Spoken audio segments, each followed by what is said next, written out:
各位街坊，廣州真係喜事連連啦！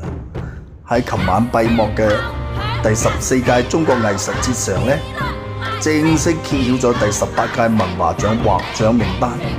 我哋廣州原創舞劇《醒獅》響全國參評嘅428部作品中脫穎而出，成為廣東唯一部獲文華劇目獎嘅劇目。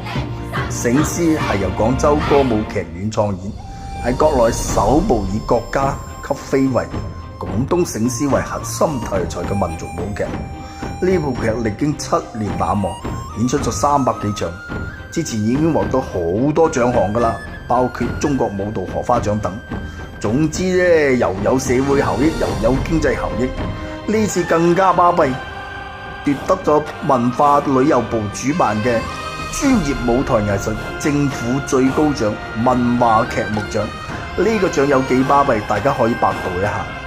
呢個獎項標註着我哋廣州文藝創作響傳統文化現代表達、地域特色全國傳播中探索中邁出了里程碑嘅一步，亦都顯示咗我哋廣州城市文化綜合實力高質量發展同埋國際演藝建設新出彩嘅喜人成果。